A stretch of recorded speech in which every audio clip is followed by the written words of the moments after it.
World vs. World roaming is one of the best ways to experience the full potential of the combat of Guild Wars 2 because of how many different situations you can be put in and how many different ways you can play the game to suit your preferences. And while I have played basically every build, there are certainly some that I prefer that others wouldn't, and some that I don't enjoy that others would. And I get asked a lot whether such and such build is viable, and the answer to that is always yes, if the build makes sense and you play it well and in the situations that it is designed for. But not always can we control the situations we're in, and sometimes the fun gets stripped away because you're being chased by a permanently stealth thief or an immortal bunker.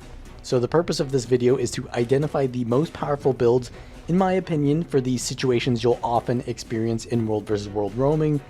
But because even this is hard to define because of how self-sufficient or how team supportive some builds are, there's going to be a list of how well they do in solo roaming when you're alone and finding other players out there by themselves or when you're being chased outnumbered. And then there's situations where you're with other players. Also, I won't take into account any support or medic builds because those obviously will be great in groups but bad for solo roaming. So we're just assuming the assassin or bruiser builds, which you can find listed at guildgen.com in the description. The list is going to start from heavy classes and go to medium and then light, as you can see shown here. So if you want specific timestamps, you can just scroll through and find which class you want to hear about. So let's start with the warrior. So in solo, warrior is going to be better more than group because it has a lot of self-sustain, but I would give berserker probably middle tier, spellbreaker higher tier, and the bladesworn lower tier.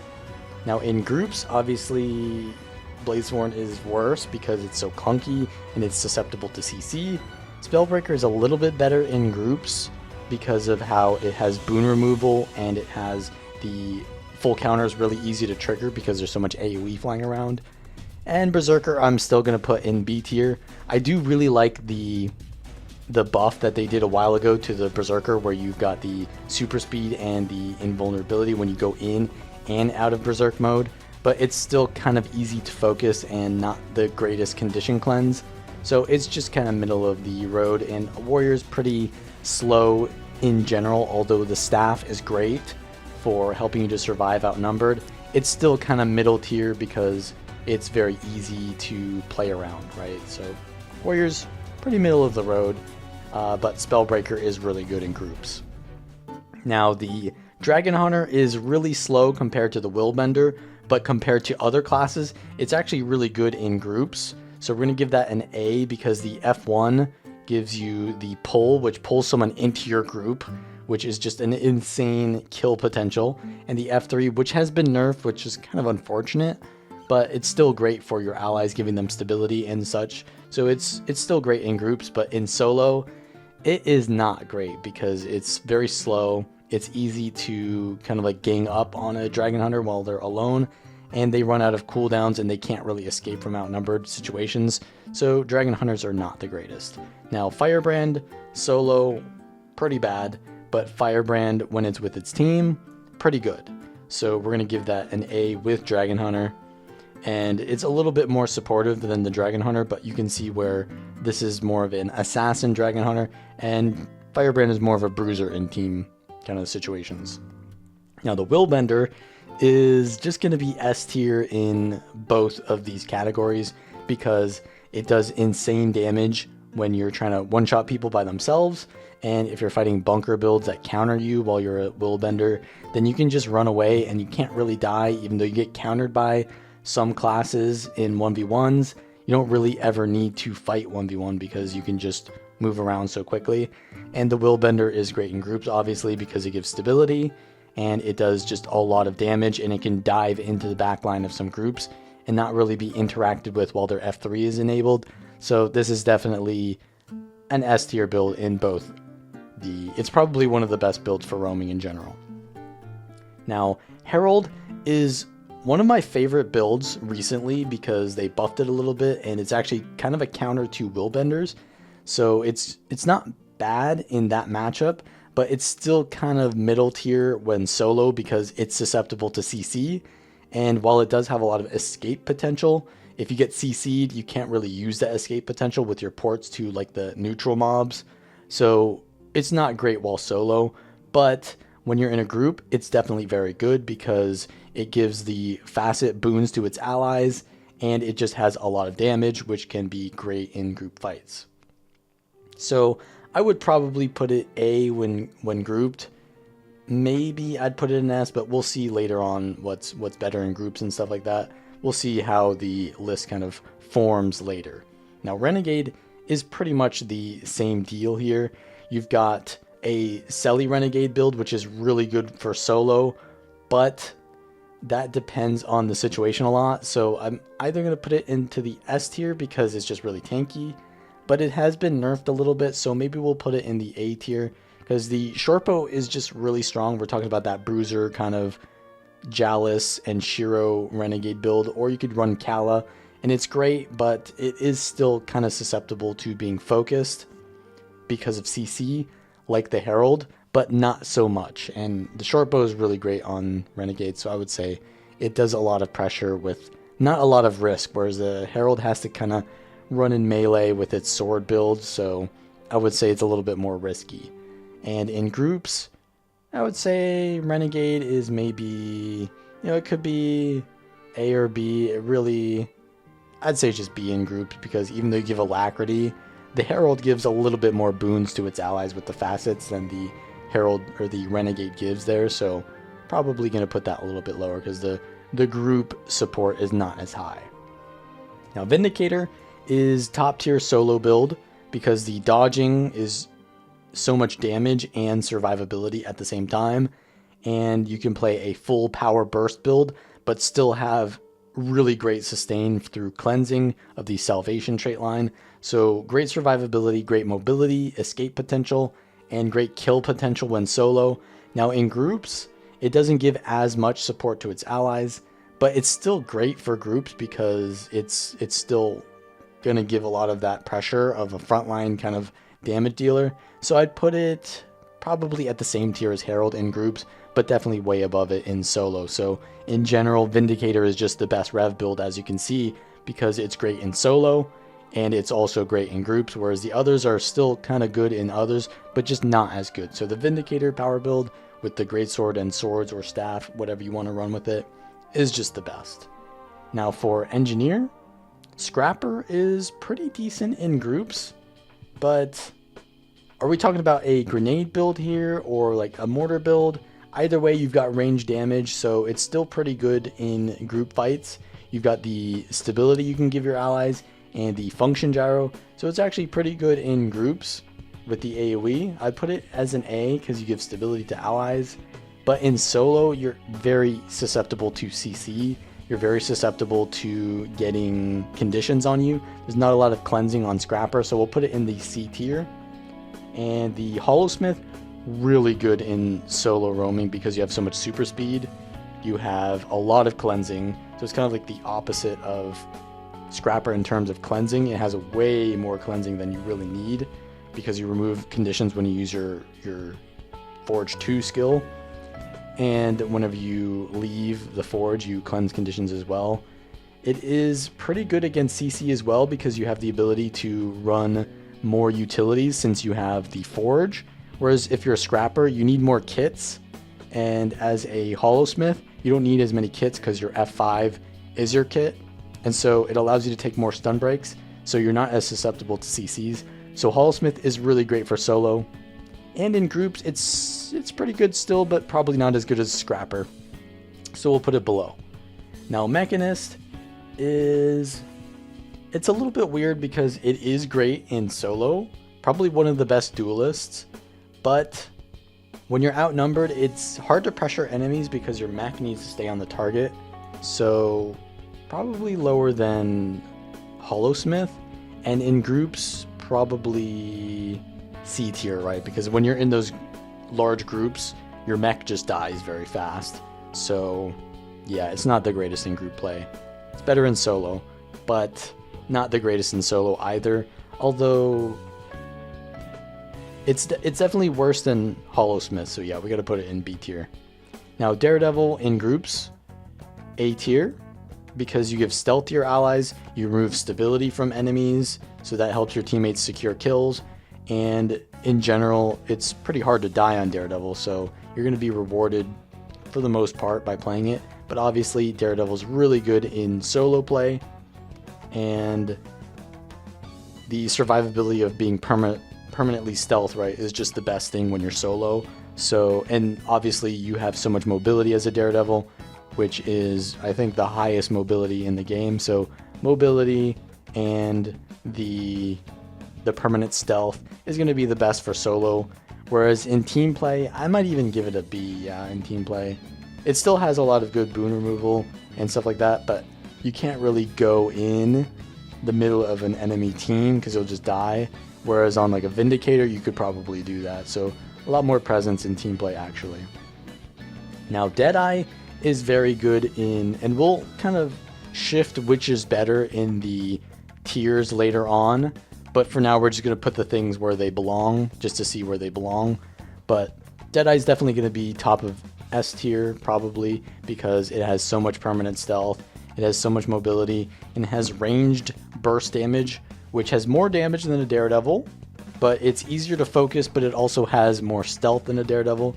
So it's kind of more niche, but in those niches where it doesn't get countered as much because it gets countered by reflex, it gets countered by reveal.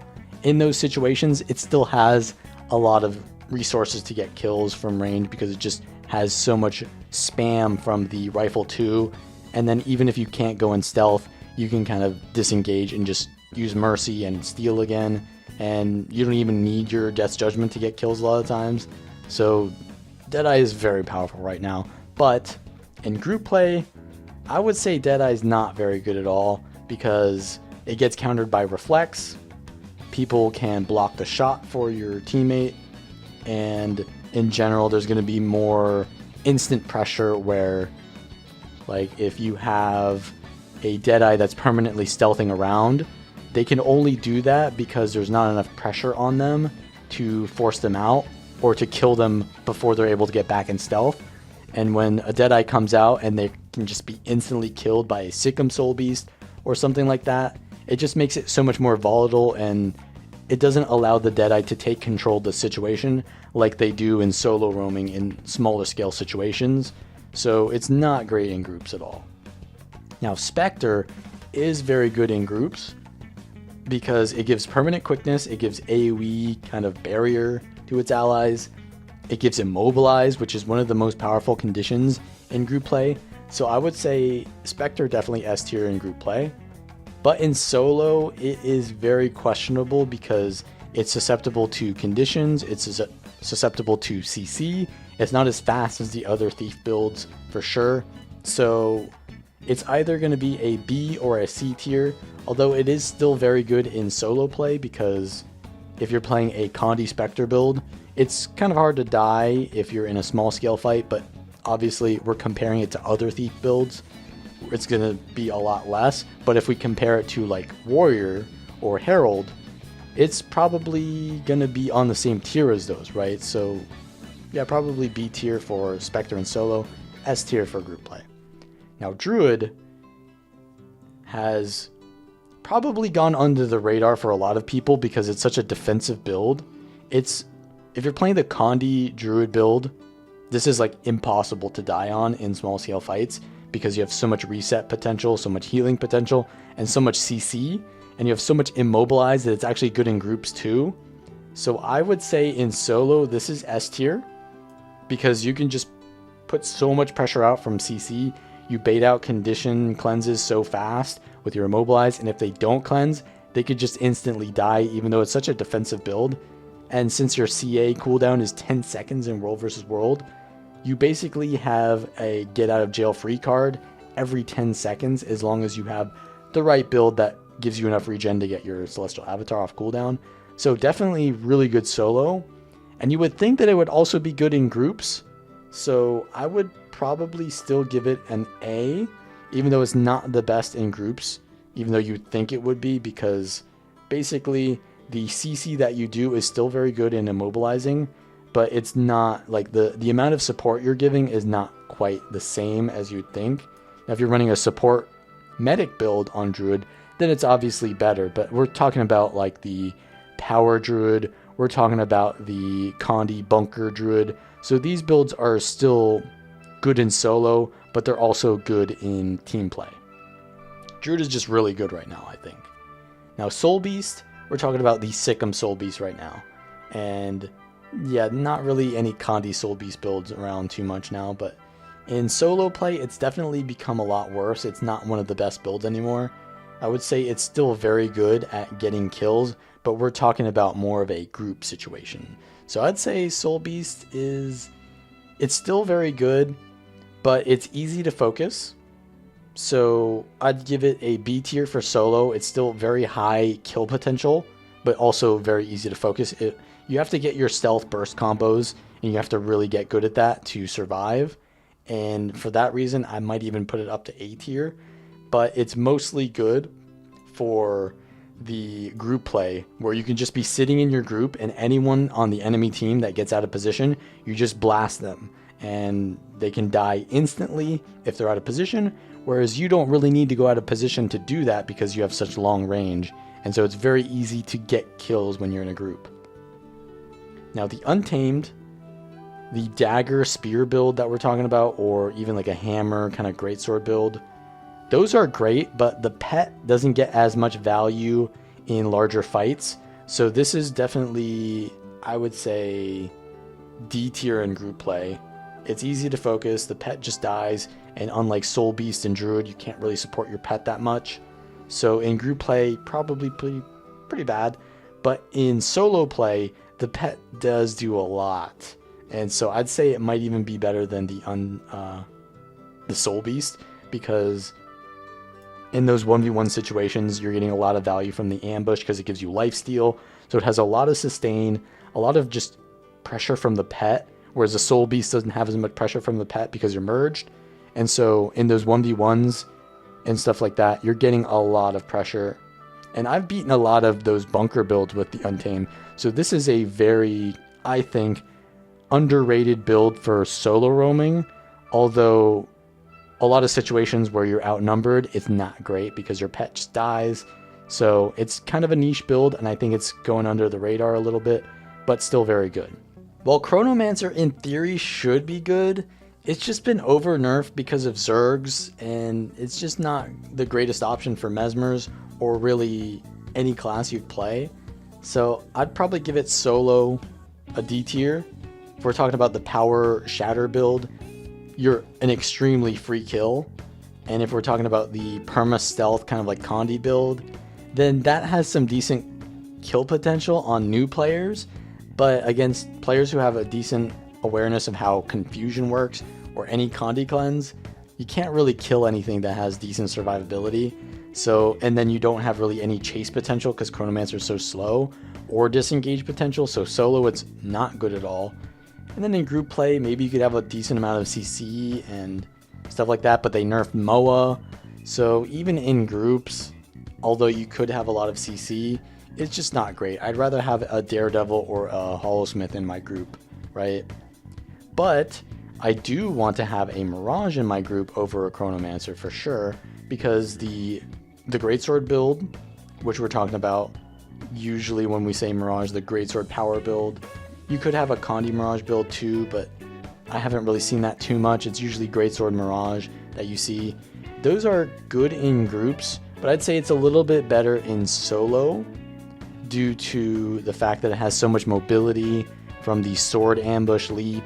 It has a good amount of sustain from dodging and from distortion, but if you're pressured by like a thief or something that's really hard to get off of you, then it can be kind of squishy, but it's a very skillful kind of class, and people who play it well can get rewarded by it, and that's kind of always been the case. And it does have a good matchup against Willbenders in general, so I think Mirage is definitely a good choice. Not the best, but it's definitely good. Now Virtuoso with the Spear right now is one of the best builds, I would say, but it's questionable whether it's good solo. I would say it's probably good in solo and then also good in groups, I would say, because you have the ability to survive from using a shield with your sword shield set, because you don't really need to go for a aggressive weapon in your offhand when you're running the sword, because most of your damage comes from your F1 and from your spear. And then you don't have the best disengage, so maybe this isn't like S tier. If we're looking at survivability of the S tier, all of these builds have really good survivability, but the Virtuoso doesn't have the same survivability. So maybe it's a little bit better than Mirage, or maybe the same as Mirage in solo, but it's definitely better in group play because you have the ability to get the unblockable, you have the wide AoEs, and you have a little bit more tank ability because you have the high uptime of Aegis whenever you use your shatters. So it's a little bit more tanky compared to the Mirage, but probably the same in solo because Mirage has more mobility, whereas the Virtuoso has more output. Now Reaper. Reaper is definitely one of the more, I would say, more mobile builds if you really think about it, because now you have swords, you have Spectral Walk, and you have the Worm, and then Shroud gives you another leap. So Necromancers are not a slow class anymore. They're pretty good in solo content. But are they better than an Untamed? Are they better than a Virtuoso? Nah, because they're still pretty easy to focus, so probably give it the B tier for Reaper. It's definitely not as easy to focus as you think because of how much mobility is, and a well-played Reaper can do a lot. But there are just some situations where you just get too hard countered by like range damage. Can't really do too much about that. But in group content, it could be very good in group content.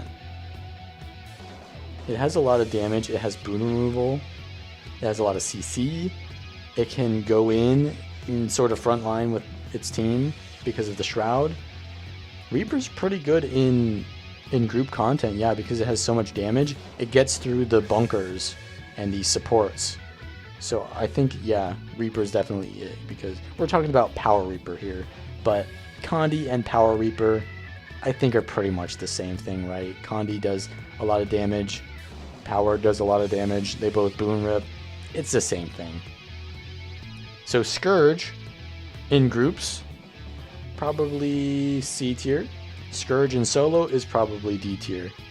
It's really hard to get your support on allies when they're moving all over the place, and the shades are not really mobile, and your allies, world versus world is very mobile, so you need to have people standing in place, which is more of like a raids kind of thing, or even a zerging kind of thing. So not great for roaming in general, and just super easy to focus solo, so not great. Now Harbinger, probably one of the best solo builds. However, I would say not the best. It's very good for 1v1s, but there are a lot of, if we look at all these other builds at the top, right, I think Willbenders probably can be beaten by a Harbinger. Vindicator might even beat the Harbinger. Daredevil might beat the Harbinger. Deadeye definitely beats the Harbinger. Druid probably beats the Harbinger. It's like the matchups against those S tier 1v1ers or S tier solo roamers isn't the best, even though that's its main thing, is being a 1v1er. And the thing about Harbinger is it's extremely squishy because it doesn't have the Shroud that the Reaper does. However, that just makes it worse in group content, so it's better in solo small scale situations where it can't get bursted as easily. But in groups, you do give quickness to your allies, so it's not terrible. It could be a B or an A tier, but it's a lot of projectiles, which is not great in groups, because that gets countered by projectile reflect very easily, and you know, just getting body blocked, and it's easily focused. So yeah, it's probably better in solo than group. But is it S tier in solo? That's the real main question. I just don't see it. I mean, yeah, it is very oppressive, but it's just not the best. I'd probably put it at top of A tier. We'll go over this later, but it's probably top of A tier for sure. Now, Elementalist, Tempest. What are we talking about? The Condi Tempest or the Power Tempest? Spear Tempest is actually probably one of my favorite builds to play, the Spear Tempest. But that is not great solo. Is it better than Firebrand? It's probably better than Firebrand. Probably better than Chronomancer. Probably better than Scourge. But it's bottom of C tier. Now, in groups... Now, we're not talking about a medic build here. Not talking about a support build. Those are obviously very good. Minstrel support. Very good in groups. Or even a medic kind of Celestial Tempest would be very good. But we're going to talk about like a Bruiser or like a DPS Assassin type Tempest. And we're going to say it's not that much better in group than it is in solo. It can't be better than a Vindicator. Can't be better than a Virtuoso, that's for sure. But definitely better than it is in solo, so we'll put it in the B tier. Now Weaver, not great in groups. It can't be better than Tempest, but very good in solo. Not the best though, obviously. Is it better than Berserker?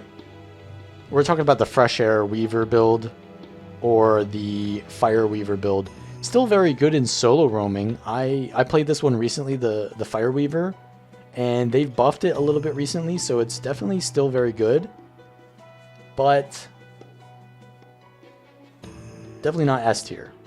Not B tier, not S tier. It's definitely A tier for the Fresh Air Weaver, which has very good burst potential. Very good for like one-shotting people, but it's kind of easy to focus. And then the Fire Weaver, which is very good at not being focused, but isn't the best at securing kills. So kind of middle of the road. It gets an A tier. When I say middle of the road, I mean it's good at getting kills on certain builds, but then good at surviving on other builds, but you don't have both on the same one, so it's not an S build. Now Catalyst, on the other hand, is definitely S tier. Catalyst has so much stability. It has the Jade Field that removes basically blind from you permanently or Aegis from enemies, so it counters Willbenders, which is very good. Definitely S tier in solo. You've got that Signet build, which should have been nerfed. It got nerfed in PvP, but it didn't get nerfed in World v World. So you just have so much sustain and the permanent auras, which are giving you so many different synergies, which it shouldn't do, but it does because they didn't want to nerf it. So that's definitely S tier. Group play, I don't know. It's still very good in group play, isn't it?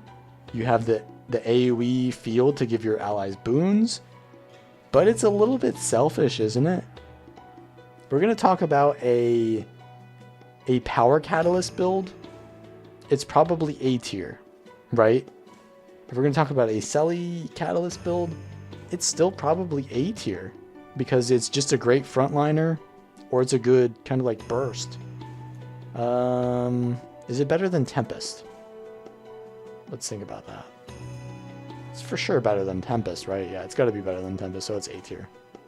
So we've got all the classes here, but which are the absolute best of their tier, right? So Firebrand or Chrono, probably in solo.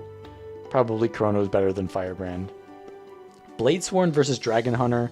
Scrapper's probably better than Bladesworn, and Dragon Hunter's probably better than Bladesworn. And Bladesworn is probably better than Tempest, yeah, because Bladesworn has a good amount of survivability. It's just easy to focus, whereas Tempest is very slow with the overloads, easy to interrupt. Bladesworn's pretty easy to interrupt, but it doesn't have 4-second cast times. Although you could say that the Dragon Slash is a 4-second cast time. It's close there. Now Berserker, Herald, pretty good. I'd say Reaper and Soul Beast are higher here. And Mechanist and Spectre, yeah, it's questionable whether they're better than the other one, but they're still both bottom of B tier here. Now top of A tier has got to be... This looks pretty good so far. Vert is probably at the top of A tier for solo. Yeah, probably above Spellbreaker. Maybe below Spellbreaker. It's a little bit more difficult to play than Spellbreaker. Renegade, I'd put below Hollowsmith. Mirage, I'd put above this. Weaver, definitely bottom of A tier for sure. And if we're talking about S tier, the best solo build, it's gotta be Vindicator. Vindicator's higher than, for sure, Willbender. Druid is definitely up there. Catalyst is definitely up there. I'd say it's a question between Catalyst, Druid, and Vindicator. Vindicator's easier to focus, but Druid has not as much kill potential, so we'll say that these two are kind of like tied for second place, whereas Catalyst is definitely first place for solo because it's just so hard to kill.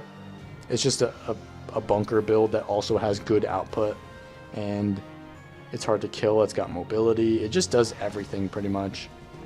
Willbender is definitely good solo roaming, but it's not better than these other builds because I think these other builds beat it, right? Catalyst beats Willbender, Vindicator beats Willbender, Druid beats Willbender, and all these others beat Willbender, but Willbender is just way more damage and burst. And it's maybe got a little bit more mobility than some of them. Now so that's the solo roaming tier list, but the group roaming tier list, let's look at this. Untamed is better than Bladesworn. Weaver, definitely better than Scourge. Everything here is better than Scourge. Weaver versus, this is group play, so we're talking about, Chrono is better in group play than Mechanist, and Weaver's better than Mechanist. But is Deadeye better than Mechanist? Probably. Probably, yeah. Probably, it doesn't really matter. Now, in group play B tier, Harbinger better than Berserker? I don't think so. Mirage, pretty decent. Daredevil, probably lower than Harbinger. This looks pretty good, yeah. Maybe Renegade higher than Berserker, because the Renegade does give a decent amount of stability to its allies. It gives alacrity, might. Berserker's good, but it's more of like a selfish thing, so we're going to put that below. Most of these things are selfish. Why is Tempest below, though?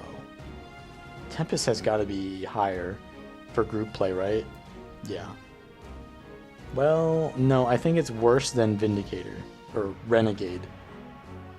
But it's definitely high up on the B tier for group play. We're talking about the Bruiser build, remember. Now for group play, now for group play, A tier, Firebrand, definitely very good. We want to put that at the top here. Catalyst, these are hard choices here. To say one of them is better than the other. Hard choice. Druid,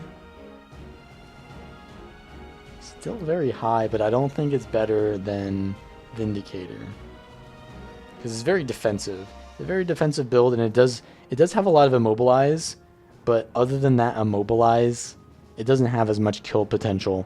But maybe immobilize is just really good in group play because it helps you secure kills. Yeah, maybe we just put this at the top of A tier. Druid is very good in groups still. So let's just keep that up at the top there. This is A tier, so all these builds are obviously very good. But Vindicator in group? Maybe not as good as Virtuoso. It's questionable. Dragon Hunter?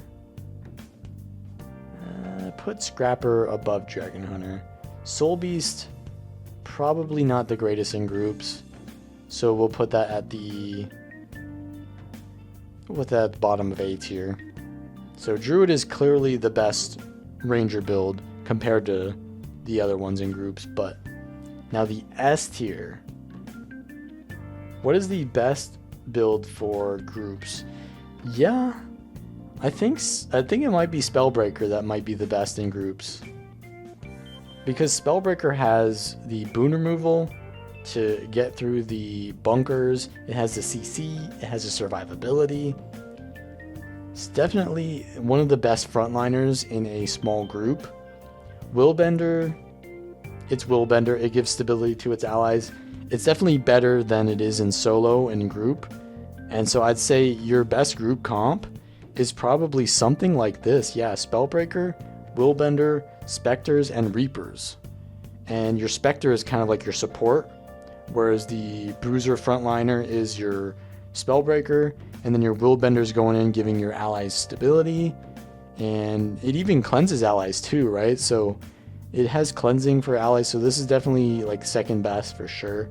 And then Spectre is also giving support to the Reaper, keeping it alive, and the Reaper is going to just do tons of damage like the Willbender, but in a little bit of a different fashion that also removes boons. But you've got the Spellbreaker to remove boons too. So you've got a lot of boon removal from the Spellbreaker and the Reaper. You've got some Condi damage from the Spectre if you're running the kind of like medic build, but you've also got Immobilized there from the Spectre. So yeah, your best roaming group comp I think is these 4 classes for sure. You could add in something else if you got like a 5-man group, obviously.